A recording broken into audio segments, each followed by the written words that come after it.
Well, we've been taking our cue from China, which was not that bad, and Europe, which turned around dramatically. And yes, Joe, when we got up, S&P down 20 ticks, it looked like the kind of opening that I really wanted, which is another, at least, sense that there's just been a big give up. Boeing obviously changed things. I would not want to see a huge up opening because I think a lot of people are just going to use it. Heat-seeking missiles going at the bids. But that said, I mean, other than Boeing, I didn't see a lot to rave about this morning. So I don't know how sustainable things are. I do think, like I said last night, that it does seem oversold at this point. Jim, we've gotten, I think, all of us decidedly more pessimistic about what happens with China. And we've been talking about Navarro and his influence maybe on the president, or maybe the president already felt that way. They've gotten much more hawkish. And when you just trying to get the economic regime change that you've talked about, is that a euphemism? Could you see President Xi changing his economic stance, or are you actually talking about de facto regime change as something that they're trying to affect I'm sure not talking about it. I think it was the October 4th speech by Vice President Pence that really freaked out the Chinese. In that speech, he lays out what I think is exactly what George Kennan laid out in 1947 about the Soviets and the need to contain what we thought might be a reasonable ally after World War II. The speech is almost carbon copy with the 8,000-word long telegram that Kennan sent back to Washington when he was literally kind of what I would say the ambassador from the Soviet Union.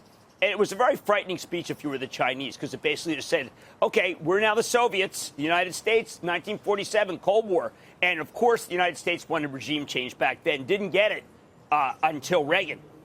Worked a long time to have it. That speech was not a hawkish speech. That speech was a declaration of economic war and potentially a real war. And I know it sounds crazy, but go back and read that speech. It was really incredible. And it's what really freaked out the Chinese. Obviously, there's not going to be a real war. It's a Cold War. But I think that when you look at that speech, you have to say that was the turning point. That was the point of no return.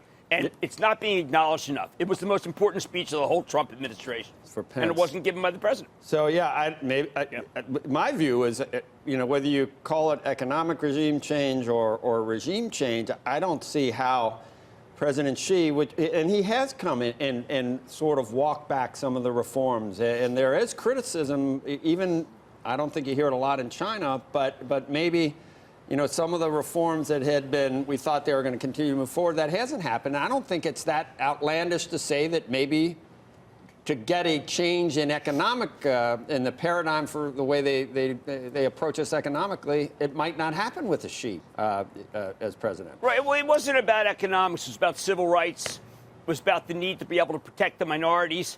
It was a speech that President Obama never gave. It's a speech about how this so-called ally is not an ally at all and has none of the protections that democracies afford. It was a recognition that it's a communist country.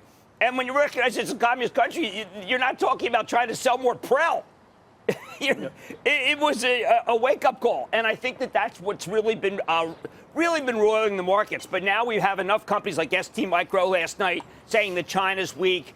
We have Illinois Toolworks today saying, listen, there's a softening in European and Chinese autos. You have to pay attention to these conference calls. The conference calls are very bearish.